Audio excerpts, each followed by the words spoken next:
అబ్బో ఇక్కడ కేజీ చీరలు కొంటే అర కేజీ చీరలు ఫ్రీ అంట. మంగళ్య షాపింగ్ మాల్, కేజీల్లో సేల్, టన్నుల్లో ఆనందం.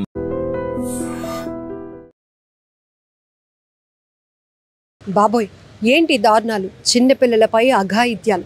విశాఖలో మరొక దారుణమైన ఘటన చోటు చేసుకుంది. 7వ తరగతి చదువుతున్న 10 ఏళ్ల బాలికపై జొమాటో బాయ్ అత్యాచారానికి పాల్పడినటువంటి ఘటన ఇప్పుడు ప్రతి ఒక్కరిని తీవ్ర కలవరపాటుకు గురి చేస్తోంది. అయితే ఇది పోక్సో యాక్ట్ కింద ఉంది కాబట్టి ఎలాంటి ఫుల్ డీటెయిల్ అయితే మేము రివీల్ చేయలేకపోతున్నాం. కానీ ఇక్కడ ఒక 3 స్టేర్ ఉన్నటువంటి ఒక 3 ఫ్లోర్స్ ఉన్నటువంటి బిల్డింగ్లో ఈ పాప వాళ్ళు కింద ఉంటున్నారు.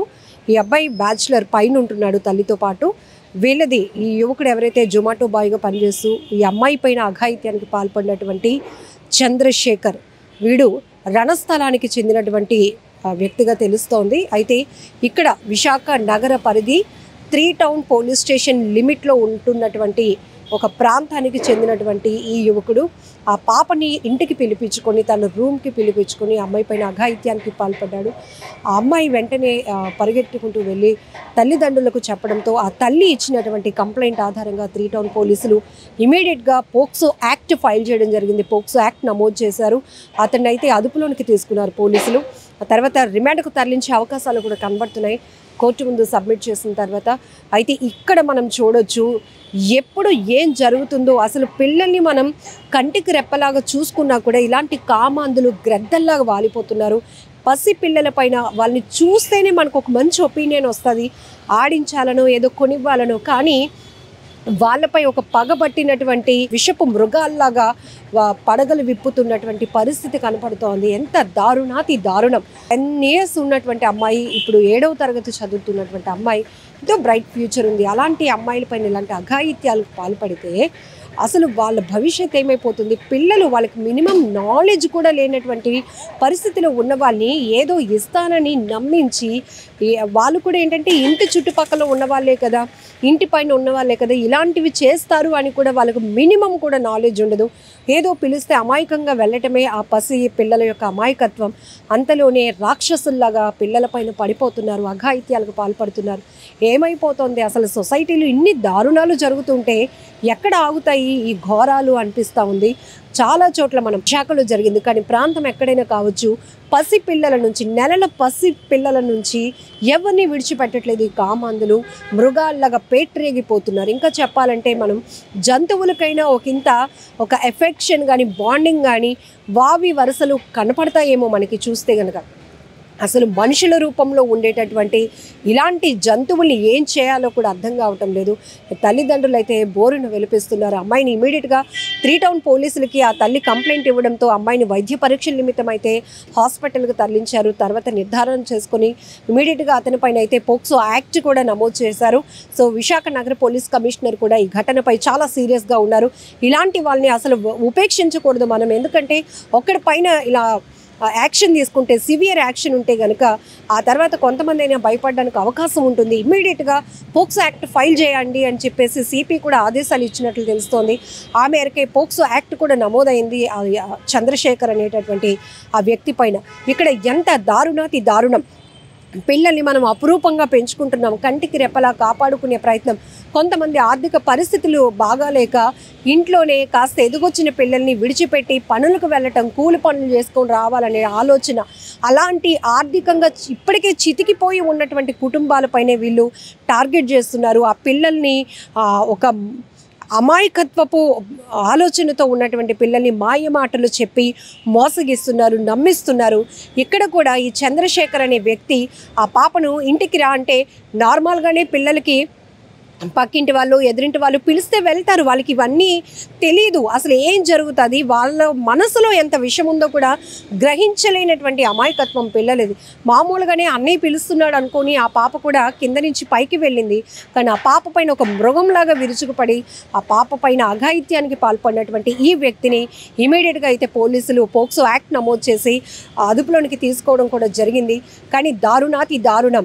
ఏమైపోతుంది సొసైటీకి అనిపిస్తోంది. ఇలాంటి దారుణమైన దారుణమైన ఘటనలు వింటే ఇంకాస్త భయమేస్తోంది. ఇప్పటికే హత్యలు, ఆత్మహత్యలు పెరిగిపోతున్నాయి. ఆర్థికమైన కారణాలు కావచ్చు, వివాహేతర సంబంధాలు కావచ్చు, లేకపోతే మైనర్ల పైన, పిల్లల పైన, ఆఖరికి వృద్ధులను కూడా వదలకుండా కామాంధులు రెచ్చిపోతున్నారు.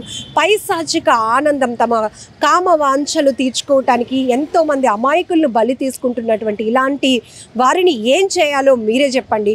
కామెంట్ బాక్స్లో కూడా మెన్షన్ చేయండి. పసిపిల్లలు పాపం, వాళ్ళకి ఎంతో ఫ్యూచర్ ఉంటుంది.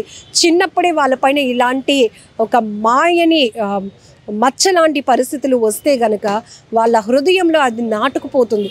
వాళ్ళు ఇంకా స్టడీస్ వైపు కానీ ఫర్దర్గా ముందుకి వెళ్ళాలి అన్నా కూడా ఇది ఎంత అవాంతరంగా వాళ్ళకి ఉంటుంది కూడా మనం గమనించవచ్చు. ఏం చెప్పగలుగుతాం అసలు?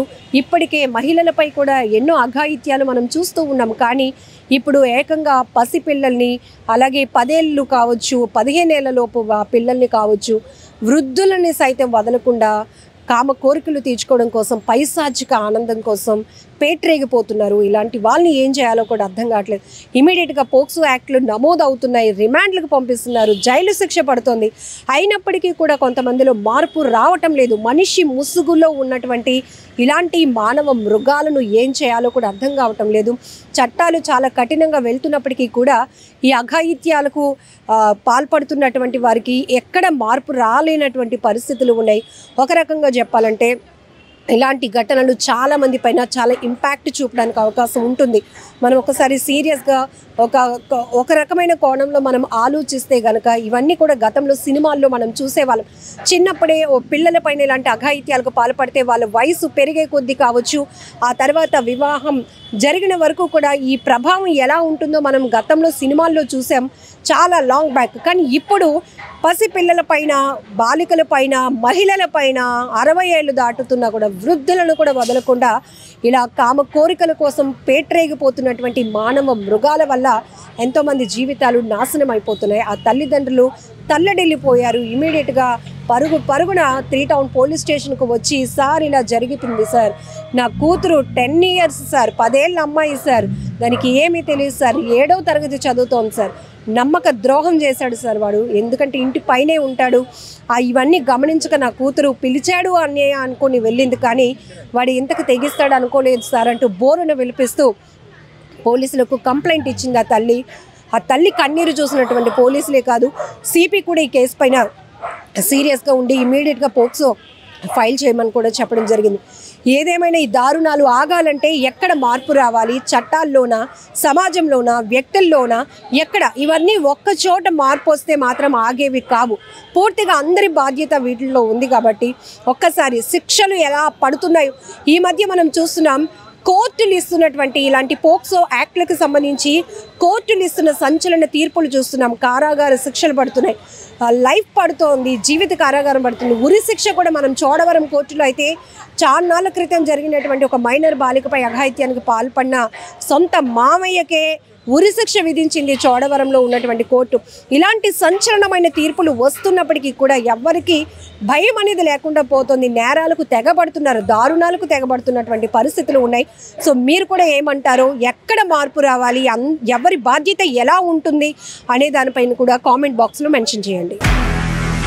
నిజంగా ప్రస్తుతం ఉన్నటువంటి సమాజం దేనికి ప్రయారిటీ ఇస్తుంది?